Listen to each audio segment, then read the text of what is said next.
Hey everybody, my name is Lucas. I'm here to go over the deck I played for the September 2024 Philadelphia Regional. This is a regional that just happened right after the late August ban list for 2024, and I believe that ban list did shake up the format quite a bit. It toned down the Snake Eye strategy, which was probably the most dominating deck of the format, and kind of made room for a lot of other decks to sneak into the metagame. However, I believe that the two best decks, like, to give you chances of doing well at events would probably be Yubel and Tenpai. I don't particularly like Tenpai as just a deck and in like concept at all. Once your opponent knows that you're on Tenpai, or like you win the roll and they make you go first, it kind of just becomes like a different game that is out of a lot of players' hands, and there's not a lot of skill expression when it comes to playing that deck. It just seems kind of die roll dependent, and also like you can win games if you are better than your opponent, of course, even if you're playing the Tenpai deck, but it's still just something that if you are playing someone who's like equal to you, you have to not only like win your die rolls and make them go second, but you have to always like get your cards in order to do the thing that you need to do. And it's basically just not out of your control for the most part. Whereas playing other decks like Yubel, for example, or the deck that I played at the event, Memento, or just other combo decks in general, you have more of a skill expression in like what you can do, or you know, you can change some of your game plans on how you're doing it, or just like how you're playing your game in general. There's just very little of that in Tenpai, so I don't particularly like that. I would have played Yubel if I could get access to some of the cards. I'm missing the Phantom of Yubels. I didn't pick those up. And it was a deck that I don't really feel like great investing in for the future as well, since I know that coming up with Rage of the Abyss and probably future sets that Yubel might get power crept out of the format. It also received a hit with the Spirit Gates limit as well. So it was something that like obviously was on my radar and was something that I considered trying to beat in terms of deck building, and it was the deck that I played the most against. I went 2-1 in games versus Yubel, but the game that I lost versus Yubel sort of was just because I didn't draw engine. It wasn't because of anything that Yubel did necessarily better than my deck, besides getting to their engine before I was able to play my engine part of it.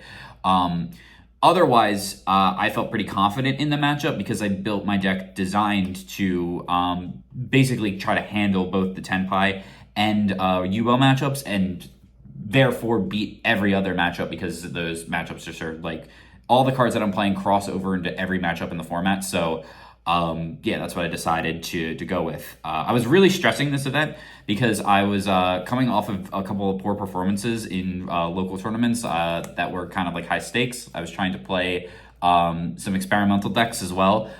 Stuff like Fiendsmith Phantom Knight. I played some Dragon Link before, which I had some success with at the beginning of this format and even before the ban list dropped. However, what I realized is that these decks that are older than like a year in terms of support, as if they didn't get any new support within the last like calendar year, they probably have been power crept out. Maybe they can top here and there at regional levels, and like maybe you can see somebody spike a YCS with them, but it's really doubtful that those decks are actually going to do well, because the card game changes so much that they just get power crept out. So I decided to go with Memento at the end of the day. I played Voiceless for the World Championship event, and I didn't really like how Voiceless played in there. It felt like it was a mini version of this format, what Snake Eye being just like a little bit better in the Worlds format than it is in this format. And I just didn't like my performance. I didn't like how the deck played out.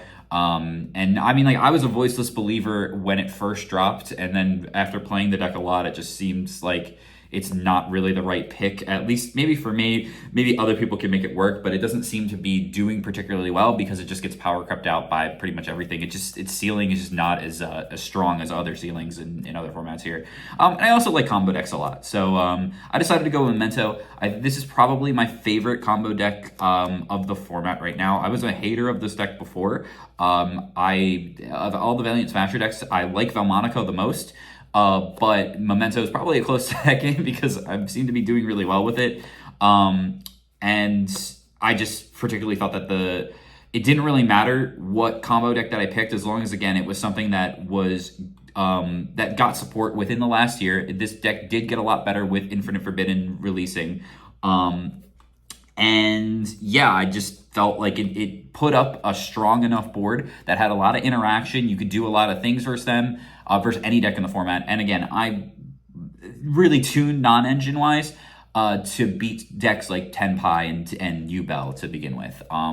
So I'll go over the deck list for you guys. Start off with the 3 Darkblade and the 3 Witch. So I do play 41 total. You still probably want 5 normal summons with your normal summon math, how that adds up. But in this case, we wanted to max out the consistency here because I'm not playing any Fiendsmith cards. This is a pure Memento deck. The reason why I'm not playing any Fiendsmith cards is because with Lacrima being banned in this format, you are not able to use Fiendsmith Engraver as a starter. You can use Fiendsmith cards when your Memento gets stopped, but the Fiendsmith cards don't actually get you back into the Memento combo because of Beatrice being banned.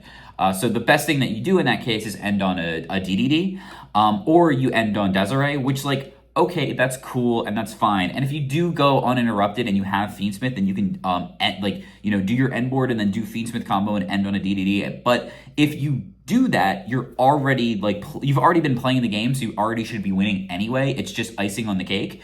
And again, if you have this to go off of, you might be able to, start with DDD and then insulate yourself from Nib. But you can already insulate yourself from Nib if you just do the standard line and make SP before you put out the big guy anyway. So it really felt like the Fiendsmith cards didn't really add that much to the deck besides just giving you another push when you get massively hand trapped. But again, that implies that you already had Witch or and a extender or Darkblade and an extender and the Fiendsmith cards, and now you still need a couple of non-engine pieces to win that game anyway.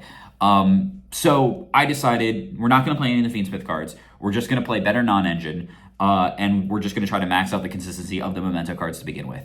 So that's why we're playing back to the 3 Witch. If we were playing the Fiendsmith cards, we would cut down a little bit and change the non-engine a little, and then play 1 Witch. But decided to go with that. Obviously, I have to play the 3 Horse to go with it. Again, pairing these together is great. That means that they can waste a hand trap on these if they don't know what to do, or they're thinking that okay, I'll just hit the first thing and maybe stop them, and then you can always just hit them with the horse in your hand. So heart and soul of the deck right there, and then we have all of the little one-ofs, the Goblin, the Gaddock, the Mace, and the Sheeply. The Sheep this card is so good. This actually makes a lot of your grind game just really, really good. Just all 3 effects that came up for me in the event. This is the real power boost to the deck. Not the obviously the Creation King is broken, but this is really the best card out of info for this deck. Even without Creation King in it, you would still play this and it would be so much better. Quick effect to summon itself and then fuse on summon lets you get to setups on your opponent's turn in the grind. Just really stellar card. Really like this card a lot. Goblin could get better in Rhoda.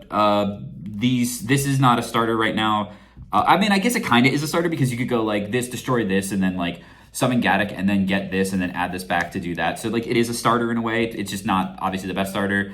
But this is a starter too. You just need one of them for just the combo purposes.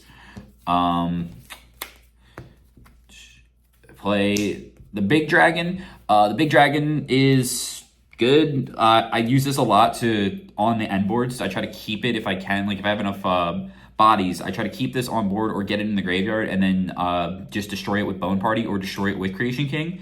That way I'm getting additional pops on top of whatever I was doing with the Horn Dragon. So really strong card. Also just like good extender, obviously, because you can just like summon it out for free, just a body on board. And then only one of the big man. This card is just, it's got 5,000 attack points and it's really easy to summon for this deck. Go figure. Then we have the field spell, triple bone party, double fusion, and the cranium burst. Bone party's really good. Bone party's like so good. I got into a lot of grind games where I just kept resetting this and this off of the field spell all the time, and then just bone party being able to cycle your guys out was enough. I've used all the effects of all of my cards every time they came up. All the effects came up in certain cases, like flipping this up and then doing the Nightmare Pain effect where they have to attack your biggest guy if they put something up comes up because they'll be like, oh, I'll put this dude and like not really think about it because they don't know that it's a Nightmare Pain. So they just like put it up and then they're like, oh, I gotta attack into this, and this guy's still like 5,000, and then they just like take a bunch of damage for no reason and scoop usually. Cranium Burst is, I don't really love Cranium Burst because it's not as good as an Appaloosa. It only does on-board effects, and it obviously makes your combined creation weaker. But I felt like it was a necessary evil instead of playing like a third Memento Fusion, mainly because it did elevate the end board into something that's way better, and it's just so easy to get to now with the Creation King. So decided to play this as well. And sometimes I would do setups and I'd get interrupted and I just wouldn't set it. Like it'd be in my graveyard, but then I would use this to reset a Bone Party. I think I set Bone Party the most off of this. But yeah, like all these cards were, I think these are the best cards in your deck, honestly, because they just do so much for you. So yeah, played the mandatory engines of those. Now for the non-engine. Again, this was what I theorized with my team about. What put the most work in for me was the standards, Ash, Valor, and Imperm, just the standard good stuff. And then we also played, I'll put this up here, also played double Mourner, double Ogre, and double Droll. So I wanted to round out non-engine in a way where I had good pairs all around. So like you can like pair Astral, you can pair like Imperm Droll, and you can pair Mourner, like Mourner and Imperm or something, right? Ogre and Imperm, stuff like that. But these are the worst kind of pairs. Like Droll, Mourner is really not that good. Ogre Droll's not that good. Droll, Ogre Mourner's not that good either. Like they're good hand traps. I think that's why I'm playing them. But I wanted to see particular pairs of hand traps, and I also wanted these the 6 slots that I have here to get to the 15 to fulfill like multiple roles. Obviously, this is not really something that does fulfill a multiple role. It only hits special summons, but you can get them for chip damage in some cases on this, and it's obviously like a better thing to be using than an Imperm sometimes. Like if you have a Mourner, you'd rather just like wait for their thing to come up and then they special summon, and then you can like use this on the thing, like the first thing that they summon out, because they probably don't think you have an Imperm at that point, and they might be able to play past it. They're like, okay, I'll link this off or whatever, take some chip damage, and then you just Imperm the thing that you really want to hit. But yeah, like Mourner was fine. Ogre was pretty good in some spots. Droll was okay. I'm not a really big fan of Droll. I think this could have been Phantasme, and it would have been a little bit better because then I could be drawing into engines in spots where I got into grind games. Or I could just be drawing more of the better hand traps of my deck. But I didn't love the idea of playing 3 Mourner and 3 Ogre, mainly because I didn't love having a pair of that, and I didn't want to increase my chances of having a pair of that by playing 3 and 3. But the theory of the non-engine was basically that when you're playing against Yubel or if you're playing against Yubel, they either are making a Phantom before you get to something like a Nib spot or a Bestial spot, so you can't really like use those non-engines, even though they are really strong, against them. You just have to like hit them as quickly as you can, and I felt like these were the ones that were going to hit them before they got to their Phantom play. So that's what I went with. The droll can come up, like the droll came up in some cases where like I played against like Gimmick Puppet and I drolled them and it was really good there. It's good against the rogue matchups as well. And in a regional, you're gonna play against a lot of rogue, or you'll have a good chance at playing against a lot of rogue at least. So I'm glad I played droll, but it could have been something else. Like it could have been Phantasma and it might have been better for me. So yeah, that was again the theory with the non-engine was play stuff that hits them as quickly as possible on their plays to try to stop them from playing. And this did work. I would do stuff like versus one of my U-boats, they started with a Beckoning Beast, I impermed it, and then they had the throne and I ashed it and that ended their turn. So the theory worked. I really don't think that, like, I think the Bastiles are good, but I think that they're a little overrated right now, and if you were going to play them, you probably should just like side deck them. Same with Nib, like if you know that they're not on U-Bell or Tenpai, because all these cards come in, like this is bad versus Tenpai for sure. Like maybe they do something where they go like they start with like Dora Dora or whatever, and then they add the guy, and then you can chain that to there. But like they might be able to kill you under droll, but at least they can't Sangenheim you or Sangen summoning you or something. So like sometimes this could be okay. It just really depends. It's like again that matchup, a lot of it sometimes not in your control. But the droll is like fine in that case. I got drolled a couple times, but was able to play through it.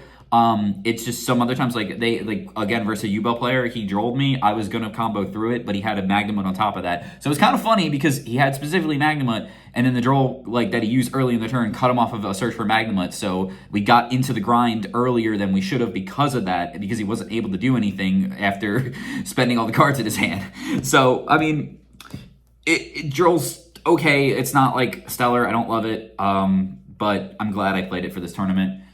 So this was the hand trap lineup here. And we got the Pot of Prosperity. This was Rhoda for a long time, but I decided to change it last minute because something that I heard Asala say actually during the World Championships was that Pot of Prosperity right now being limited is actually the most consistent that Pot of Prosperity has ever been, because when you activate Pot of Prosperity, you cannot ever hit another Pot of Prosperity because you only have one copy of it in your deck.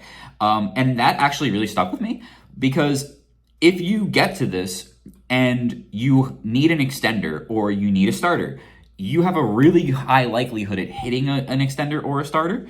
If you just start with your Prosperity. You also have a really high likelihood at hitting non-engine if you start your combo, and you get to play your combo out. You play through it with, because already have an extender, or you just don't get interrupted at all. And now you can dig for either sideboard cards if you're in game 2 or 3, or you can dig for cards that like a hand trap or something that's gonna like make your board more valuable. So I felt like that was way better than just having a Rhoda, because Rhoda would only get me to Darkblade, and yeah, that would let me play a little bit more, but this could get me to, this was just a lot more flexible in what you can get me. So Pot of Prosperity, really like this card. It was really good for me. Every time I resolved it, it got something relevant, and that card impacted the game, so really good for me. Call by the Grave, I think I used this, I think the best time I used to Call by the Grave, even though I still lost this match, was I called by the Grave a Requiem, and because it was like the only non-engine that I had. Like we both had like really bad starts. I think I like didn't draw any. No, my hand was Ogre, Mourner, or it was like Ogre, like Mourner, or Ogre Imperm, something like that, or Ogre Veiler. Yeah, I think it was Ogre Veiler actually. Ogre Veiler called by Gaddock and Fusion, which is not combo at all. And so what I did was I just set my call by and said go, and then he looked at his hand and was like, okay, and he normal summoned Lurie, and then Luried for Requiem, and then I called by the Requiem, and then he had to use Magnamut on his own Lurie to summon out a guy and attack me for 25. Again, I still lost this game, but in the grind, he started to play, and he like forgot that I called by the Requiem. So I just like made Moon for no reason, and then like put it in the graveyard and was like, oh wait, my Requiem's gone. I was like, yeah, I called by it like a little bit ago, man. So I think that was the best call by I ever did. But I mean, you know, trading with a hand trap's good. Obviously, if like people are going to be playing shifter decks, you want this for shifter because shifter obviously cooks you. So I'm, even though this card is like, it's like got a pretty bad win rate because going second, it's like a pretty bad card. It's uniquely okay right now because of Phantom and because of Phantom tributing for cost. So if they do Phantom, you can just call by it, and that's pretty okay. It's not a card that's like really great on its own though. But I still felt like I needed it for protection against stuff like the shifters and everything. So yeah, it performed all right. This card performed amazing. The theory of the lucky one of talents is, I don't know why it works, but it works. I drew this when I needed it every time, and it was really good. I think there was one time I had it where like I started off and it was versus Infernoble and I had no interrupts. Besides, and then in my hand I had like 2 spells. It was the fusion plus talent, but he had 2 of the Link Charles that lets him spell negate. So I was like, oh, okay, I guess this card's useless. But I don't know. It's when it was good, it was good. So that like the one time it was bad, exchange it for the times that it was good. And then my 41st card of the deck. I mean, I guess my 41st card was really the talent here, but my actual 41st card that I'm showing you is Angel Touch at Azure Rune, because I did play the bunny in the side deck and or in the extra deck, and this card's really good. This card makes people play really weird. It also, I mean, it's a trap that you can summon and then use the MST effect of the bunny. So yeah, I like this card. I would definitely continue to play it in Memento.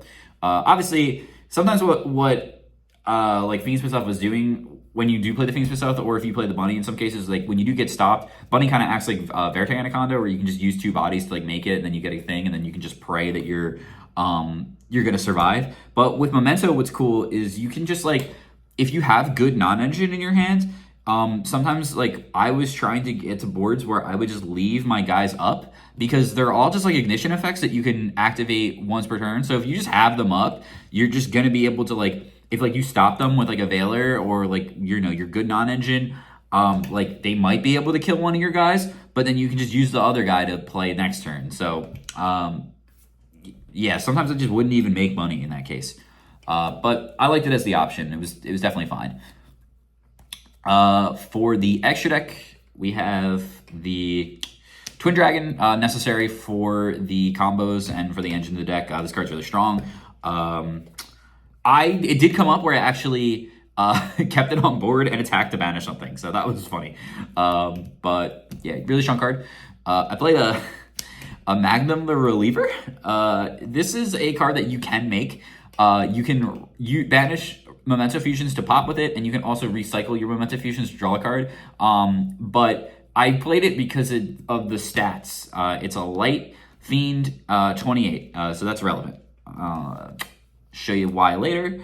2 of the Creation King. You only really need 2. I never felt like I needed any more of the Memento Fusions in this deck. The Destroy effect is really strong. You just get another interrupt on your opponent's turn. I usually try to end on this, plus the big guy, plus the SP. And always getting to the field spell, because the field spell lets you grind like nobody's business, is really strong as well. So really good card. Info just made this deck a lot crazier, and yeah, this is the reason why. Him and the sheep way more than this guy, but this guy's really strong. Look like Guardian Chimera. This comes up because you can like steal your opponent's monster with the mace when you have the big guy up, and then you can use it with like cards in your hand to make Guardian Chimera and just like kind of blow them out. I made it like 1 time, but it was good enough because I knew what I was playing around. I like talent to look at his hand and saw that it was a U-Bell brick. He like ogred my Dark Blade to start, and then I looked at his hand and saw that he had Spirit of U-Bell, Nib, double Phantasme. So I just played Control for the rest of the game. I just never link summoned, and when I was ready to attack, I attacked, and then I was able to just clear out the guys because I was just playing around Phantom the entire time. And if I just kill the U-Bell stuff, it just doesn't matter because, yeah, they can recycle and make Phantoms all they want. Like, they're not getting to do anything because I'm just popping all their stuff before any of it activates.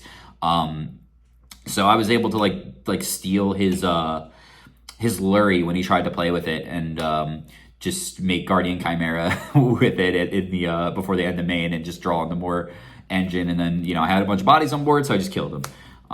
So Guardian Command came up. Typhon came up. It's just a good option to have. I'm a big Typhon believer, and I think that if you have room in your extra deck, you should just play a spot for Typhon, because you never know what matchups you're gonna run into and where this is gonna be good. I do like its ability to, if it does pass to you, you're able to just play like around Nib. So that's really cool. And yeah, it doesn't really affect your big guy that much, because he doesn't activate the summon. It's just an inherent summon. So that's really neat interaction that you have with your deck there. So it did come up a couple times, but it was in weird spots where I just needed a big monster. So I just made the Typhon and prayed basically. Crush Heap didn't make him that much. It's just for extending your combos out. There are some times where you can just go like, you have your Creation King up and then you Cross Sheep and continue to play that way. But yeah, it's kind of, it felt a little bit Winmore, but I don't know what I would cut for it. IP I never made once. You probably, in spots where you make IP, should probably be just making SP instead. So yeah, definitely would cut that. Rabbit was good. I use all the effects of Rabbit every time I summoned it. So yeah, good card. Double SP. I should probably be playing 3 SP. This card is so good, especially in this deck, because you just want to make it to insulate yourself from the Biru and just have an extra interrupt on the board. Plus, like, if you do get to spots, you can just make the 2nd SP. But then sometimes I wanted the 3rd SP. So yeah, I think in the future I would maybe this with the 3, like take out the IP for it. Or I would play like another one of these, like a different Charmer. Dark definitely came up a lot. Love the Charmers, they're really strong cards. Played Selene. Selene is really good in this deck because Anguish is a spellcaster, so if you can get to Dark and you are in the grind, you can just recycle, like, Dark, take something, go up to Selene, and then Selene, get back Anguish, and then Anguish gets Search, so that's really good. Access Code, this card's so broken. And then Underworld Goddess was my last card. I never made this card. I think the theory was I was just gonna use it to get rid of problematic cards, but I never felt like I really needed it. There were spots where I was looking to make it, but it just seemed really bad, and I didn't have enough material to make it in anyway.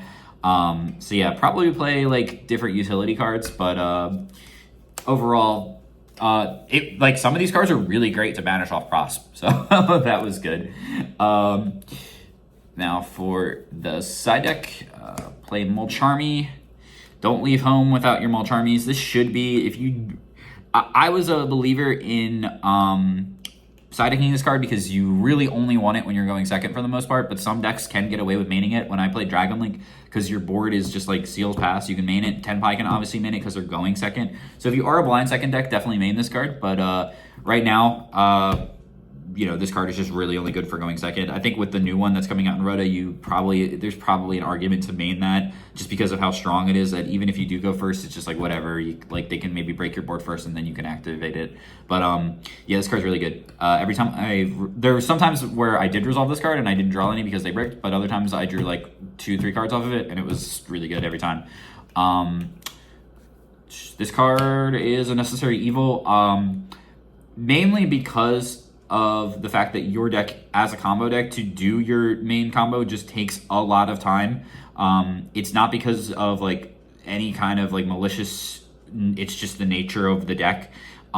You just take a while to go through it, and also unfortunately people don't know what this deck does still, so they will take time to read the cards, or you will have to explain for that, and time goes down.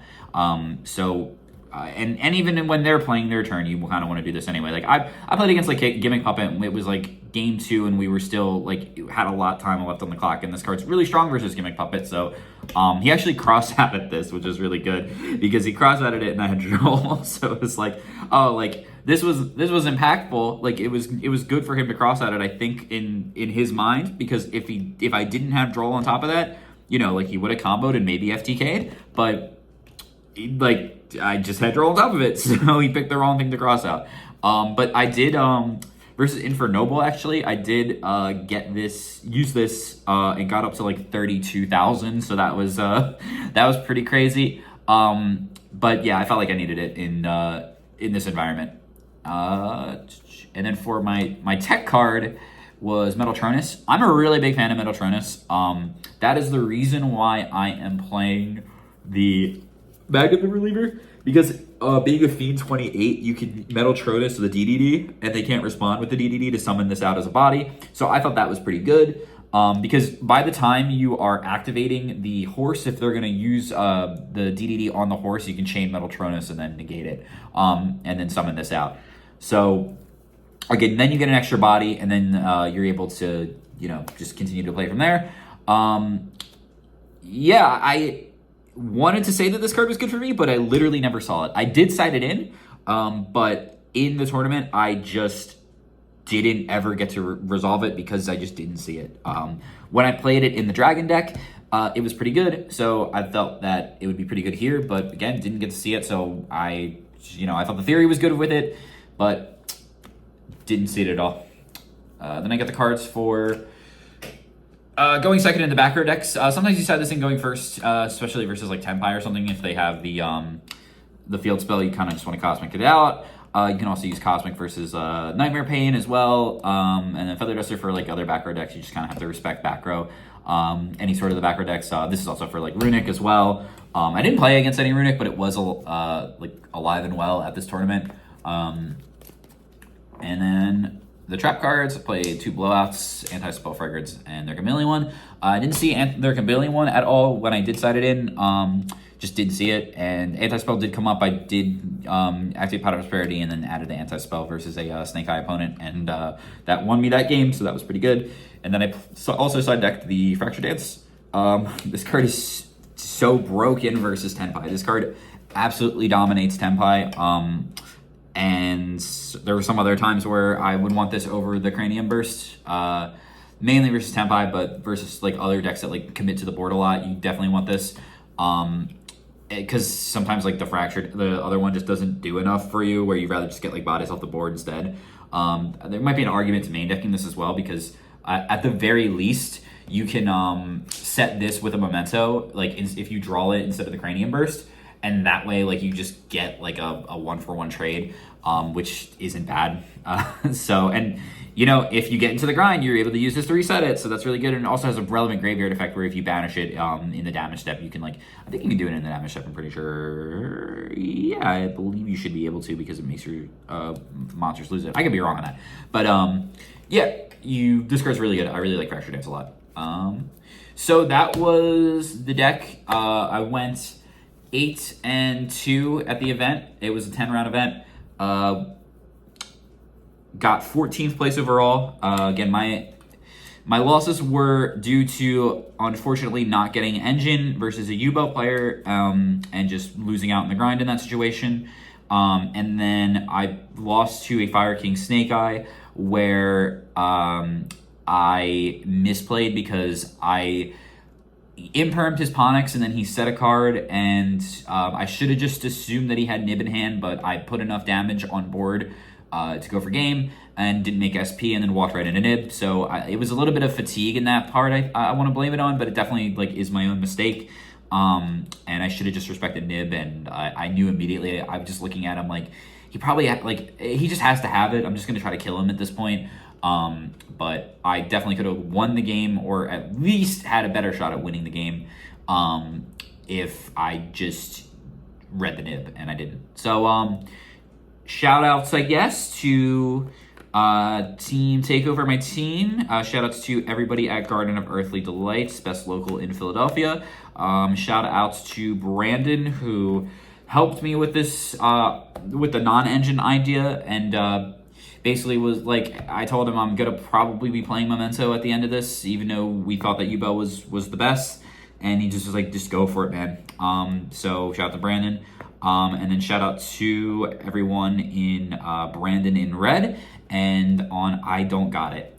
So thanks for watching, and see y'all later.